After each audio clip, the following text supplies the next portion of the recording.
សួស្តីបងប្អូនទាំងអស់គ្នាខានចេញមុខម្ហូបក៏យូរក្រែដែរហើយចាដោយសាររវល់ហើយក៏ដូចជាអត់បានកូនឈឺកូនអីបងប្អូនឥឡូវថ្ងៃនេះអត់មានអីច្រើនដែរដោយសារបន្ទាប់ពីចូលឆ្នាំគឺមានវីដេអូនេះចង់បង្ហាញតកតងនឹងស្លម្ជូរសាមញ្ញហើយឆ្ងាញ់គឺម្ជូរអ្នកឃ្លើយើងខ្លះហៅថាម្ជូរស្រែតែអានេះគឺម្ជូរក្បាលត្រីឆ្កោកបងប្អូនចង់ត្រីអីក៏បានឲ្យតែក្បាលត្រីយើងស្លម្ជូរស្លឹកអំពិលក្បាលត្រីឆ្កោកចាហើយគ្រឿងផ្សំគឺងាយបំផុតមានប្រហុកមានម្ដេងមានខ្ទឹមក្រហមខ្ទឹមសមានម្ទេសមានស្អីចឹងទៅមិញដូចជាពិសេសគឺម្អមហើយនឹងខ្ញុំក៏លួចថែមស្លឹកមួយទៀតគឺស្លឹកម្រះព្រៅបើបងប្អូនចូលចិត្តទេមិនបាច់ដាក់ក៏បានប៉ុន្តែសម្រាប់ខ្ញុំដាក់វិធីនេះគឺឆ្ងាញ់ហើយត្រីនេះចានិយាយហួសរៀងនេះដែរត្រីគឺយើងកន់លក្ខណៈឲ្យល្អិតដើម្បីអីបងប្អូនព្រោះត្រីប្រភេទត្រីពពួកត្រីនេះគឺឆ្អឹងរៀងច្រើនគូសំអញ្ចឹងតោះតែយើងកន់ឲ្យវាល្អិតចេះដើម្បីឲ្យឆ្អឹងហ្នឹងវាល្អិតដែរចាបងប្អូនអាចកន់តូចជាងនេះក៏បានឬក៏ប៉ុននេះក៏បានព្រោះត្រីឆ្កោកវាអត់សូវឆ្អឹងដូចត្រីឆ្ពិនត្រីកាហែត្រីអីទេចាអញ្ចឹងយើងកាត់ស្លតែ2ដុំ2កូនដុំហ្នឹងទៅហើយថែមកូនកន្ទុយតិចទៀតចាបងប្អូនអត់មានត្រីឆ្កោកបងប្អូនស្លត្រីអីក៏បានដែរពិសេសក្បាលត្រីឆ្ដោក្បាលត្រីអីហ្នឹងគឺស្លស្លឹកអំពិលយើងហ្នឹងគឺអត់មានដាក់បន្លែដាក់អីទេគឺយើងយកស្លឹកអំពិលហ្នឹងធ្វើជាបន្លែត្មងបងប្អូនណាហើយស្លឹកអំពិលឬលាងឲ្យស្អាតបេះឲ្យស្អាតយើងហាន់ជាខ្លីបែបនេះចាហាន់ឲ្យល្អិតមកដើម្បីយើងងាយស្រួលញ៉ាំចាហើយបើសិនជាបងប្អូនគិតថាខ្ចីហើយអីហើយមិនបាច់ចង់ហាន់ទេដាក់ទឹកមូលក៏បានដែរចាដាក់ទឹកវែងទៅក៏បានតែយើងពេលយើងដួសមកហាន់ខ្លីអញ្ចឹងយើងស្រួលដួសចាកុំឲ្យវានៅតែជាប់ស្លាបព្រាវែងឆ្ងាយហើយម្ហូបនេះខ្ញុំជឿថាពីណាក៏ចេះដែរគាត់ថាវិធីសាស្ត្រនេះងាយហើយឆ្ងាញ់គឺបែបលក្ខណៈស្លលឿនចាហើយមានម្ដេងហ្នឹងម្ដុំយើងហាន់ជាប្រទេសចេះមកចាគ្រឿងងាយបំផុតគឺមានម្អមចាម្អមក៏ហាន់ឲ្យល្អិតដែរហើយបើបងប្អូនចង់ដាក់ទឹកមូលក៏បានដែរខ្ញុំឃើញបើសិនជាអ្នកខ្លះគាត់អត់ចង់ហាន់ទេគាត់ដាក់ទឹកវែងអញ្ចឹងទៅគាត់ថាដូចខ្ញុំជម្រាបជូនអញ្ចឹងកាលណាដាក់វែងយើងពេលដួសញ៉ាំយើងពិបាកដួសតិចចាអញ្ចឹងយើងហាន់វាឲ្យល្អិតអានេះតាមរបៀបខ្ញុំណាបងប្អូនមានវិធីសាស្ត្រអីល្អជាងនេះអាចជួយប្រាប់បានហើយអត់មានអីពិបាកស្មុគស្មាញទេគាត់ថាយើងដាក់ម្ដេងដាក់ខ្ទឹមក្រហមខ្ទឹមសគឺកាត់បន្ថយការឆ្អាបរបស់ត្រីចាហើយនេះមានដូចខ្ញុំជម្រាបជូនមកអញ្ចឹងខ្ទឹមសខ្ទឹមក្រហមនឹងឯងដាក់តាមការចូលចិត្តចាហើយមានម្ទេសគឺម្ទេសទុកពេលដែលយើងចិត្តបង់ហើយលើកចិត្តដាក់ចុះហ្នឹងគឺយើងបង់វាចូលទៅហើយថ្ងៃនេះសលេងគឺស្អកកទៀតហើយបងប្អូនព្រោះស្ដាប់បានមិនបានអីក៏សូមអធិស្ឋានខានចេញវីដេអូយូរឲ្យដែរចាហើយនេះគឺស្លឹកម្រះព្រៅយើងហ្នឹង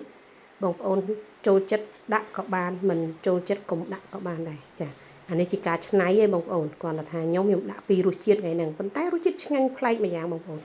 មានទាំងម្រះព្រៅមានទាំងម្អមចាហើយយើងបេះស្លឹកវាឲ្យស្អាតអានេះអស់នេះខ្ញុំគឺលាងទឹកឲ្យវាបានស្អាត 3-4 ទឹកមកបងប្អូនហើយបានយើងចាប់ផ្ដើមស្លអីចឹងទៅអានេះតិចរៀងខ្លួនមិនងាយអីពិបាកទេហើយមានប្រហុកនោះមិនបន្តិចបងប្អូនចូលចិត្តច្រើនដាក់ច្រើនចូលចិត្តតិចដាក់តិចណៃនាងខ្ញុំថ្ងៃនេះស្អកកអញ្ចឹងដាក់តិចហើយកូនឆ្នាំងនេះក៏តូចដែរថ្ងៃនេះស្លមួយចានចាពួកអីស្អកកអញ្ចឹងអត់ហ៊ានដាក់ប្រហុកច្រើនអញ្ចឹងបន្ទាប់ពីទឹកយើងវាពុះហើយគឺវិធីសាស្ត្រងាយគឺចិញ្ច្រំប្រហុកហើយលក្ខណៈពិសេសរបស់ខ្ញុំអត់ដឹងថាបងប្អូនដទៃគាត់ស្លមិនទេបងប្អូនមេផ្ទះផ្សេងចំណែកខ្ញុំវិញអាហ្នឹងជារបៀបគ្រួសារខ្ញុំណាគឺខ្ញុំជ្រុំប្រហុកហើយដើម្បីឲ្យទឹកយើងនឹងនៅថ្លាឬក៏វាកាត់ជ្រះបាត់ឆ្អាបល្អពេលខ្ញុំជ្រុំប្រហុកចេះហើយគឺខ្ញុំចាំបាច់ត្រូវបង់ស្លឹកអំពិលគឺស្លឹកអំពិលខ្ញុំបង់មុនគេទោះស្លឹកក៏ដោយទោះអំពិលក៏ដោយសណ្ដាន់ក៏ដោយទម្លាប់ស្លម្ជូររបស់ខ្ញុំគឺដាំទឹកពុះជ្រុំប្រហុកហើយគឺបង់អំពិលចូលចាបាទនេះថាបង់ម្ជូរចូលឲ្យវាពុះមកសន្ទុះអីហើយបានខ្ញុំចាប់ផ្ដើម បងត្រីឥឡូវនេះខ្ញុំបងស្លឹកអំពិលចូលជាដំបូងខ្ញុំមិនទាន់ដាក់ទាំងអស់ខ្ញុំដាក់មកល្មមពោះវាតូចតបមកបងគ្រឿងមានម្ដេងចាម្ដេងយើងអីហ្នឹងដាក់ទៅឲ្យវារៀងពុះទឹកនឹងល្អតិចទៅចាំយើងដាក់ត្រីចូលធ្វើបែបនេះបងប្អូនទឹកសឡយើងនៅតែថ្លាហើយអត់ឆ្អាបត្រីទៀតអានេះតាមវិធីសាស្ត្រគ្រួសារខ្ញុំឯងបងប្អូនគិតថាស្មុកស្មាញគេបងត្រីបងអំពិលចូលអានឹងតាមនឹងចាអានេះចំណែកខ្ញុំគឺបងបែបនេះហើយត្រីយើងឯហ្នឹងដូចខ្ញុំជម្រាបជូនក្បាលត្រីឆ្កោកមួយហើយនឹងអាកដាលហ្នឹងមិនបន្តិចមកចាអញ្ចឹងស្លនេះងាយបំផុតហើយលឿនទៀតចាធ្វើបែបនេះរួចទុកឲ្យវាពុះទៅចាទុកឲ្យវាពុះហើយយើងកុំកូរបងប្អូនណាពេលយើងស្លត្រីជាទូទៅគាត់ចង់និយាយថាបើសិនជាយើងកូរវានឹងបែកត្រីទី1ទី2អាចនឹងបែកអាភាពឆ្អាបនៃត្រីហ្នឹងណាអញ្ចឹងវាធ្វើឲ្យក្លិនត្រីពេលយើងស្លទៅវាអត់ឆ្ងាញ់ហើយបែកវល់អស់ហើយត្រីចាអញ្ចឹងយើងកុំព្យាយាមកូរវាញឹកពេកបន្ទាប់មកខ្ញុំក៏ទឹកពុះប្រឹមខ្ញុំដាក់អំបិលចូលមួយចិបដាក់តិចទៅចាហើយបងប្អូនស្លដូចបងប្អូនយើងស្លម្ជូរដតីដែរអញ្ចឹងណាគ្រាន់ថាវិធីសាស្ត្ររបស់ខ្ញុំហ្នឹងគឺវារៀងលក្ខណៈមិនដឹងថាប្លែកឬក៏ដូចគ្នាទេគ្រាន់តែចង់បង្ហាញអំពីស្លងាយដល់ជូនបងប្អូនទស្សនាតែប៉ុណ្្នឹងឯងមិនមែនថាឲ្យតែមានអីបន្តិចក៏បង្ហាញតែនេះសម្រាប់បងប្អូនគាត់ចេះគាត់ដឹងគាត់ថាងាយស្រួលបំផុតគ្មានអីពិបាកតែសម្រាប់គ្នានេះអត់ចេះអត់ដឹងធ្វើម៉េចចាអញ្ចឹងសូមអធិស្ឋានសម្រាប់បងប្អូនអ្នកចេះហើយក៏សូមដាក់ម្ហូបស្លនេះគឺដើម្បីសម្រាប់បងប្អូនគ្នាដែលអត់ចេះរបៀបស្លចាហើយមិញនេះខ្ញុំដាក់មួយវែកមិញហ្នឹងមានប៊ីចេងមានស្ករមានអំបិលបន្តិចហ្នឹងមានអំបិលហើយមានប៊ីចេងមានស្ករមានម្សៅស៊ុបដែលសល់ដាក់ចូលបន្តិចទៅបងប្អូនហើយចាំភ្លក់មើលណាហើយអានេះស្លធ្វើម៉េចឲ្យជូរជ្រះបងប្អូនណាបានឆ្ងាញ់ស្លឹកអំពិលស្លជាមួយត្រីអញ្ចឹងតោះតែជូរជ្រះហើយបងខ្ទឹមក្រហមខ្ទឹមសចូលមកឲ្យពុះមិនសន្ទុះទៅភ្លក់មើលល្មមម្សៅប្រៃបងប្អូនដួសពពុះអីចោលអីចឹងទៅគឺជាការស្រេចឲ្យបងប្អូនអត់មានអីពិបាកទេគឺថាងាយដូចខ្ញុំជម្រាបជូនអញ្ចឹង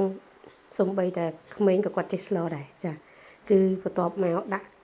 ពុះល្អអញ្ចេះហើយបងប្អូនអាចថែមពពុះស្លឹកមិញមានម្អមហើយជាមួយនឹងស្លឹកម្រះព្រៅចាត្រីយើងគឺមិនកោអត់បែកចាបើបងប្អូនហ៊ានកោញឹកគឺបែកខ្ទេចហើយសាច់ត្រីចាអញ្ចឹងតែប៉ុណ្្នេះគឺរួចរាល់ហើយបងប្អូនស្លម្ជូរយើងបែបលក្ខណៈងាយក្បាលត្រីឆ្កោកជាមួយនឹងស្លឹកអំពិលចាបងម្អមបងម្រះព្រៅបែបនេះគឺឈ្ងុយមែនតែនចាអានេះគឺវិធីសាស្ត្រខ្ញុំងាយហើយក៏អរគុណសម្រាប់ការទស្សនាវីដេអូពីដើមដល់ចប់របស់បងប្អូនហើយក៏សូមមានអីបន្ថែមអាច comment ពីក្រោមវីដេអូបានចាហើយក៏សូមទោសដែរថ្ងៃនេះសលេងអ្នកបញ្ចូលគឺស្អកកតែម្ដងចាអរគុណជម្រាបលាបាយបងប្អូនចាអរគុណ